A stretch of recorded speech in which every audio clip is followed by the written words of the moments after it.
ಆಷಾಢ ಮಾಸದ ಅಂಗವಾಗಿ ಮೈಸೂರಿನ ಚಾಮುಂಡಿ ಬೆಟ್ಟಕ್ಕೆ ಭೇಟಿ ನೀಡುವಂಥ ಭಕ್ತರು ಅಂದರೆ ಅದರ ಪ್ರಮುಖವಾಗಿ ಆಷಾಢ ಶುಕ್ರವಾರ ಮತ್ತು ಶನಿವಾರ ಭಾನುವಾರ 3 ದಿನಗಳ ಕಾಲ ಚಾಮುಂಡಿ ಬೆಟ್ಟಕ್ಕೆ ಭಕ್ತರು ಸಹಸ್ರಾರು ಸಂಖ್ಯೆಯಲ್ಲಿ ಆಗಮಿಸ್ತಾರೆ.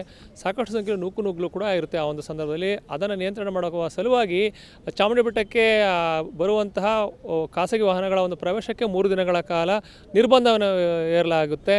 ಆ ಒಂದು ಕಾರಣದಿಂದಾಗಿ ಆ ಬರುವಂಥ ಭಕ್ತಾದಿಗಳನ್ನ ಚಾಮುಂಡಿ ಬೆಟ್ಟದ ತಪ್ಪಲಿನಲ್ಲಿರುವಂತಹ ಶಶಿರಂಜನ್ ಮಹಲ್ ಮೈದಾನದಿಂದ ಕರೆದುಕೊಂಡು ಹೋಗೋದಕ್ಕೆ ವ್ಯವಸ್ಥೆಯನ್ನು ಮಾಡಲಾಗ್ತಾ ಇದೆ.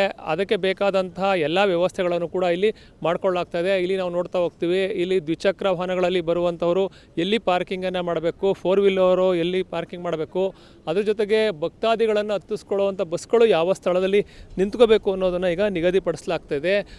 ಆ ಒಂದು ಸಂದರ್ಭದಲ್ಲಿ ಯಾವುದೇ ರೀತಿಯ ಜನರಿಗೂ ಕೂಡ ಒಂದು ರೀತಿ ಗೊಂದಲಗಳು ಆಗಬಾರ್ದು ಅನ್ನೋ ಒಂದು ನಿಟ್ಟಿನಲ್ಲಿ ಇಲ್ಲಿಯೂ ಕೂಡ ಒಂದು ಬೋರ್ಡ್ಗಳನ್ನು ಹಾಕುವ ಮುಖಾಂತರ ಜನರಿಗೆ ಒಂದು ಮಾರ್ಗಸೂಚಿ ಫಲಕಗಳನ್ನು ಕಾಣುವಂತೆ ಪ್ರದರ್ಶಿಸಲಾಗಿದೆ. ಒಟ್ಟಾರೆಯಾಗಿ ಚಾಮುಂಡಿ ಬೆಟ್ಟಕ್ಕೆ ವಾರಾಂತ್ಯದಲ್ಲಿಂದ ಶುಕ್ರವಾರ, ಶನಿವಾರ, ಭಾನುವಾರ ಮತ್ತು ಚಾಮುಂಡೇಶ್ವರಿ ದೇವಿ ವರ್ಧಂತಿ ಮಹೋತ್ಸವ ಬರುತ್ತೆ ಆಗಸ್ಟ್ 4ನೇ ತಾರೀಕು.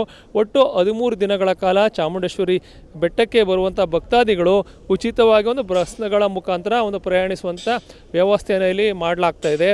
ಆ ಮೂಲಕ ಚಾಮುಂಡಿ ಬೆಟ್ಟದಲ್ಲಿ ಶುಕ್ರವಾರ, ಶನಿವಾರ, ಭಾನುವಾರ ಯಾವುದೇ ರೀತಿಯ ನೂಕುನುಗ್ಗಲು ಉಂಟಾಗದಂತೆ ಅಂದರೆ ಅದರ ಪ್ರಮುಖವಾಗಿ ಒಂದು ಖಾಸಗಿ ವಾಹನಗಳ ಒಂದು ಪ್ರವೇಶಕ್ಕೆ ನಿರ್ಬಂಧ ಇರುವ ಮುಖಾಂತರ ಯಾವುದೇ ಒಂದು ರೀತಿಯ ಅಚಾತುರ್ಯಗಳು ಆಗದಂತೆ ಒಂದು ಕ್ರಮವನ್ನು ಕೈಗೊಂಡಿರ್ಬೋದು.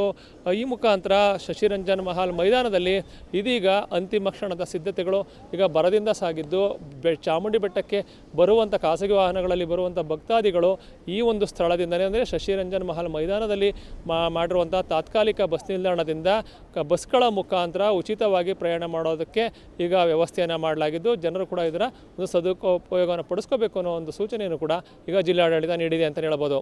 ಕ್ಯಾಮರಾ ಪರ್ಸನ್ ಅರ್ಜುನ್ ಜೊತೆ ರಂಗಸ್ವಾಮಿ, ಪ್ರತಿನಿಧಿ ನ್ಯೂಸ್, ಮೈಸೂರು.